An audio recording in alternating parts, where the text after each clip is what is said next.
Guardians of the Dream is the latest patch in Dragonflight, and during this new chapter, we'll be exploring the wondrous realm of the Emerald Dream. But this isn't the first time we've explored other realities in World of Warcraft. I'm PlatinumWoW, and in preparation for this new patch, let's cover 13 of the most iconic planes of existence and how it all really works in the Warcraft universe. Okay, so for starters, the Warcraft universe is filled with tons of different cosmic forces, all fighting over control of various realities across the universe.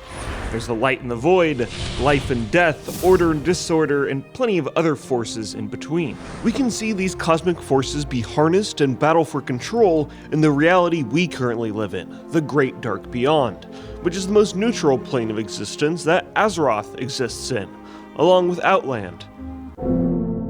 Kind of. The barrier between our reality and the Twisting Nether on Outland has been collapsed by chaotic magic. The Twisting Nether is a plane of existence where the forces of light and void battle with each other, and this tumultuous realm is what connects all of the various realities together, and it's the domain of the Burning Legion. Could you help? Please, help me. You know who's also there? Magnus Manastorm, the dad of the infamous gnome mage Millhouse Manastorm. But how did he even get here?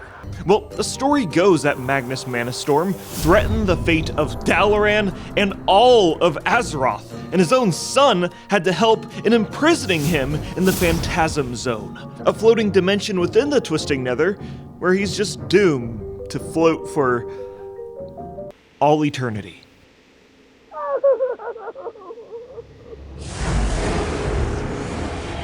Another dark realm of existence is Ny'alotha, the Sunken City. Here the old gods have altered time and space, where the Black Empire has conquered the world of Azeroth, and represents their inevitable goal of all serving the eternally hungry old gods. The old gods have attempted to make this realm a reality many times throughout Warcraft's history. One of their first attempts was thousands of years ago on primordial Azeroth. During this war, the Keepers and the Titanforged battled against elementals who were enslaved by the old gods and banished them to the elemental plane.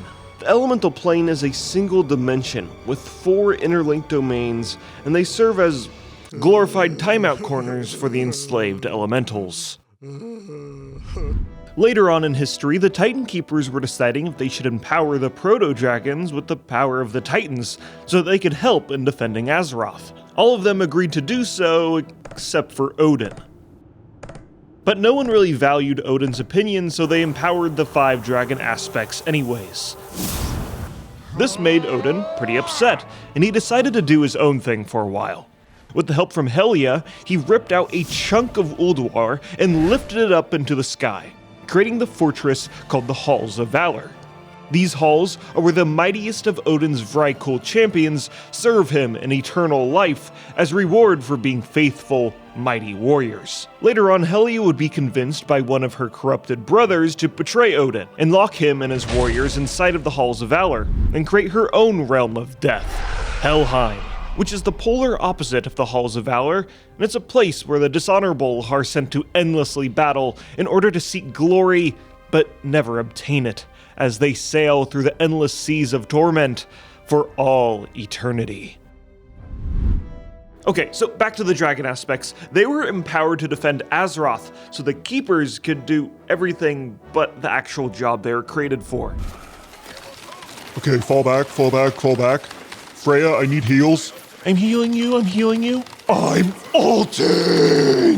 Okay, push. Orisa 1. Orisa. Focus Orisa now. But before the Keepers left to start their gaming, they did leave the dragons with the Wyrmrest Temple. Beneath this beacon of dragon culture resides the Chamber of Aspects, where all of the dragonflights would meet to discuss dragon topics. And here there are different dimensions called sanctums for each of the respective dragonflights. This is where they lay their eggs and protect them from the dangers of the outside world. But it doesn't really seem to work that well, since the Obsidian Sanctum and the Ruby Sanctum were attacked during the Wrath of the Lich King expansion, and we have yet to see the Bronze, Green, or Blue Dragonflight Sanctums, so we can only really speculate on what could be inside. In many capital cities, you'll find groups of ethereals offering their complicated technomancy talents. The process of using technomancy is a mysterious arcane art they originally learned on their homeworld of Karesh, and with it they can transmogrify your armor, increase its strength, and create pocket dimensions called void storage, a plane of reality where you can hoard random items from your adventures that you'll probably never look at again. Oh, but we gotta talk about my favorite pocket dimension. Step right up. Behold the amazing magical talents of the great Akazemzarak. That's me. How you doing? During the Legion expansion, mage players had the opportunity to enter the pocket dimension located inside of the Goblin's hat. All right, pal. Just poke around in there and see what's going on with the rabbits. How did a wolf get in there? Well, don't just stand around. Kill the thing. Transporting them to a field full of bunnies and a wolf that somehow snuck its way inside. Players defeat the wolf so the great magician can continue his tricks. Gaze in astonishment as I produce a rabbit from this ordinary hat. Hey, look at this. Tips are appreciated. Show's over, folks. Go on, scram. Get out of here, kid. You bother me. And you know, I guess summoning a rabbit out of thin air isn't even really that impressive. I mean, look, I can do it too. What the what now? Oh, yeah, sure. Keep that up. You might just disappear, bub.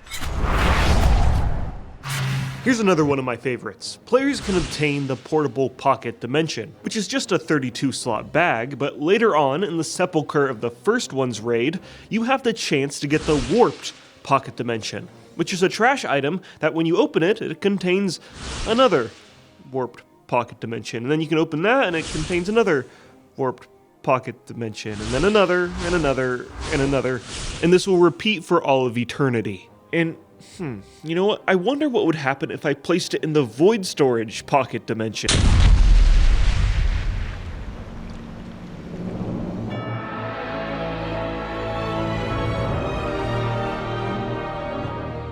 All souls from all mortal beings from all realities will eventually find themselves in the Shadowlands, Warcraft's afterlife.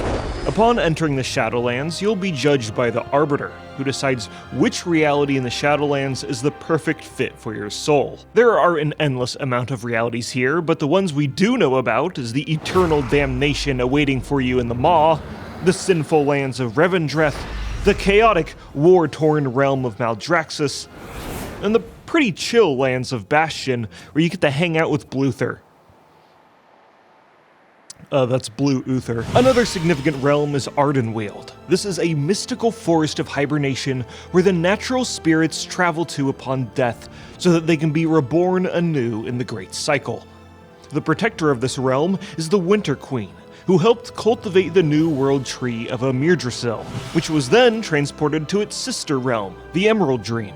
The Emerald Dream is the polar opposite in the Great Cycle. It is a land flourishing with life, which was originally created by the Keepers, and represents an evolutionary map for Azeroth's flora and fauna.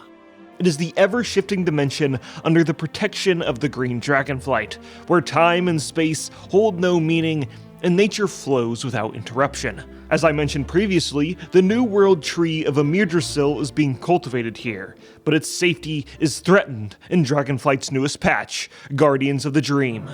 Scorching Flame threatens to destroy the Dream, as the primal incarnate Farak and the Druids of the Flame rampage across the lands, and it's up to adventurers to stop the new world tree from being corrupted into a weapon of living flame.